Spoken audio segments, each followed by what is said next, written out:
আসসালামু আলাইকুম, সবাই কেমন আছেন? আশা করছি সবাই অনেক ভালো আছেন। আমি আল্লাহর রহমতে অনেক ভালো আছি। রুবি কিচেনে আজকে আমি আপনাদেরকে দেখাবো কিভাবে খুব সহজে তিল দিয়ে মজাদার ভর্তা বানিয়ে নিতে পারেন। কেউ কখনো খেয়েছেন কি না আমি জানি না, কিন্তু এই ভর্তাটা অসম্ভব মজার হয়। যারা একবার খেয়েছেন তারা বারবার খেতে চাইবেন, এরকম স্বাদের এই ভর্তাটা। আমি খুবই সিম্পল এবং সহজভাবে ভর্তাটা বানিয়ে দেখাবো। আশা করছি রেসিপিটি আপনাদের কাছে অনেক ভালো লাগবে। আপনিও যদি এই মজার ভর্তাটা বানাতে চান তাহলে ভিডিওটি না টেনে ফুল ভিডিওটি দেখার অনুরোধ করছি। এই তো ভর্তাটা বানানোর জন্য প্রথমে আমি এখানে চুলায় একটা প্যান বসিয়ে দিলাম। প্যানটাকে গরম হতে দিয়েছি। প্যানটা গরম হয়ে গেছে, এখানে আমি তিলগুলা নিয়ে নিচ্ছি। আমি এখানে হাফ কাপের মতো তিল নিয়ে নিয়েছি। এখন আমি প্যানের মধ্যে তিলটাকে দিয়ে দিলাম। আমি একদম মিডিয়াম আঁচে এখন তিলটাকে একটু ভেজে নেব।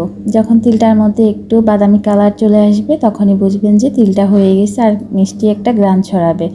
তখনই বুঝতে পারবেন যে তিলটা ভাজা হয়ে গেছে। তুলে নেবেন। চুলার আঁচটা একদমই বাড়ানো যাবে না, না হয় তিলটা পুড়ে যাবে, ভর্তাটা খেতে একদমই ভালো লাগবে না। তিলগুলাকে তুলে নিয়েছি। এখন আমি চুলায় একটা কড়াই বসিয়ে দিলাম। কড়াইয়ের মধ্যে অল্প একটু পরিমাণ তেল দিয়ে দিলাম। এখন আমি এখানে শুকনো মরিচ ভেজে নেব। ভর্তায় দেওয়ার জন্য এখানে আপনারা চাইলে কাঁচা মরিচ ইউজ করতে পারেন, তবে শুকনো মরিচটা ভেজে দিলে অনেক সুন্দর একটা ফ্লেভার আসবে, খেতেও দারুণ মজা হবে। এই তো আমি মরিচগুলাকে ভেজে নিচ্ছি। মরিচগুলো প্রায় ভাজা হয়ে গেছে। এখন আমি এগুলাকেও তুলে নেব। এই তো মরিচগুলাকে তুলে নিলাম। এখন আমি এই তেলেই ভর্তায় দেওয়ার জন্য মাছ ভেজে নেব। এখানে মাছের পরিবর্তে আপনারা যদি চান তাহলে যে কোনো শুটকি ইউজ করতে পারেন, তবে মাছ দিয়ে ভর্তাটা করলে অসম্ভব মজা হয় খেতে। যারা শুটকি পছন্দ করেন চাইলে মাছের সাথে শুটকিও দিতে পারেন, এতেও কোনো সমস্যা নেই। শুটকি দিতে চাইলে শুটকিগুলোকে ধুয়ে পরিষ্কার করে শুকনো তাওয়ার মধ্যে ঢেলে তাহলে ভর্তার সাথে দিতে পারবেন। এই তো আমি মাছগুলো কাটা বেছে নিয়েছি। এখন ভর্তাটা বানিয়ে নেওয়ার পালা। এখানে আমি শুকনো মরিচ, পেঁয়াজ, ধনেপাতা আর মাছগুলা কাটা বেছে পরিষ্কার করে নিয়ে নিয়েছি। এই তো প্রথমে আমি তিলগুলা দিয়ে দিলাম। তিলগুলোর মধ্যে সামান্য পানি দিয়ে আমি এখন বেটে নেব। আমি তিলগুলাকে আগে থেকেই ধুয়ে পরিষ্কার করে শুকিয়ে তারপর টেলে নিয়েছিলাম, এজন্য আমি আর এখন ধুয়ে নিব না। আর যদি আপনারা চান তাহলে ভাজার পরেও ধুয়ে নিতে পারেন, এতেও কোনো সমস্যা নেই। একটু একটু করে পানি দিবেন, দিয়ে তিলটাকে ভালোভাবে বেটে নেবেন, যেন আস্ত না থাকে, ওরকম করে বেটে নেবেন। একসাথে অনেক পানি দেওয়ার দরকার নেই, তাহলে ভর্তাটা নরম হয়ে যাবে, খেতে একটুও ভালো লাগবে না। এই তো দেখি বুঝতে পেরেছেন যে আমার তিলগুলা বাটা হয়ে গেছে, আর আমি কীরকম করে বেটে নিয়েছি আপনারা দেখলেই বুঝতে পারবেন। আমি এখন মরিচগুলাকে দিয়ে দিলাম আর এখানে সামান্য লবণ দিয়ে দিচ্ছি। এই তো এখন আমি মরিচগুলোকেও বেটে নিচ্ছি।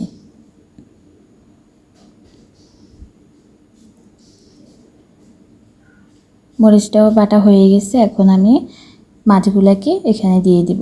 তিলটা বেটে নেওয়ার পরে আপনারা চাইলে এই ভর্তাটা হাতেও মেখে করে নিতে পারবেন। মাছ, পেঁয়াজ, মরিচ, ধনেপাতা এগুলো হাতেও চটকে নিতে পারেন, এতেও কোনো প্রবলেম হবে না। এই তো এখন আমি মাছগুলোকেও দিয়ে একদম হালকা হাতে মাছগুলোকেও একটু বেটে নিলাম। মাছগুলো একেবারে মিহি করবেন না, তাহলে ভর্তাটা খেতে একটুও ভালো লাগবে না। এখন আমি পেঁয়াজ আর ধনেপাতাগুলো দিয়ে দিলাম। এখন এগুলো আমি একেবারে আলতো করে একটু বেটে নেব। পেঁয়াজ ধনেপাতাগুলো একদম মিহি করবেন না, তাতে ভর্তাটা খেতে ভালো লাগবে না। এই তো সবগুলা বেটে নেওয়া হয়ে গেছে। এখানে আমি পরিমাণ মতো লবণও দিয়ে দিয়েছি। আর এই তো এখন আমি সবগুলাকে আবারও একসাথে করে এখন হালকা করে আবারও একটু বেটে নিচ্ছি, একদম হালকা করে। এখানে এগুলো একদম সবগুলো একসাথে মিহি করবেন না, তাহলে ভর্তাটা খেতে ভালো লাগবে না। পেঁয়াজগুলো যখন আস্তে আস্তে থাকবে তখনই খেতে অনেক ভালো লাগবে। এই তো আমার মিক্স করে নেওয়া হয়ে গেছে। এখন আমি ভর্তাটাকে তুলে নেব। খুব সহজে ভর্তা বানানো হয়ে গেল, আর খেতে তো অসম্ভব মজা। এ পর্যায়ে আপনারা লবণটা চেক করে নেবেন, যদি লাগে আরও দিয়ে নেবেন। এই তো পুরোপুরি রেডি হয়ে গেল কম সময়ে মজাদার ভর্তা। আমি এখন একটা প্লেটে তুলে নেব। এই তো আমি একটা প্লেটে তুলে নিচ্ছি। খুবই সহজ এবং সিম্পলভাবে তৈরি হয়ে গেল মজাদার ভর্তা। দেখতে যতটা সুন্দর, খেতেও আলহামদুলিল্লাহ অনেক মজা হয়েছিল। একবার হলেও রেসিপিটি আপনারা ট্রাই করবেন। যারা ভর্তা অনেক পছন্দ করেন তারা এই রেসিপিটি একবার হলেও ট্রাই করার চেষ্টা করবেন, ইনশাল্লাহ আপনাদের কাছেও অনেক ভালো লাগবে। যারা ভর্তা খেতে চান না, তিলের এই ভর্তাটা যদি একবার বানিয়ে তাদেরকে খাওয়ান, তারাও অনেক পছন্দ করবে এই ভর্তাটা। আপনারাও এভাবে ট্রাই করবেন। আর খুবই কম সময়ে আমি ভর্তাটা বানিয়ে দেখিয়েছি। আমি এখানে শুধু মাছ ইউজ করেছি ভর্তাটা বানানোর সময়। আপনারা চাইলে মাছ, শুটকি দুটোই ইউজ করতে পারেন, এতেও অনেক মজা হয়। আর যারা শুটকি একদমই পছন্দ করেন না, তারা শুধু মাছ দিয়ে এই ভর্তাটা বানাবেন, খেতে অসম্ভব মজা লাগবে। যে কোনো মাছ দিয়ে আপনারা এই ভর্তাটা বানাতে পারেন, এতে কোনো প্রবলেম নেই। রেসিপিটি আপনাদের কাছে কেমন লেগেছে আমাকে কমেন্টসের মাধ্যমে জানাবেন। আর আমার রেসিপিটি যদি আপনাদের কাছে ভালো লেগে থাকে তাহলে আমার চ্যানেলটিকে সাবস্ক্রাইব করবেন। আপনাদের কোনো মতামত থাকলেও আমাকে কমেন্টসের মাধ্যমে জানাতে পারেন। আর আপনারা চাইলেই ভর্তাটার মধ্যে, যখন ভর্তাটা বানানো হয়ে যাবে তখন যদি আপনারা পছন্দ করেন সরিষার তেল দিতে পারেন। আর যদি না দিতে চান তাহলে ওইটা স্কিপ করতে পারেন, কোনো সমস্যা নেই। আমি সরিষার তেল ছাড়াই ভর্তাটাকে আজকে বানিয়ে নিলাম।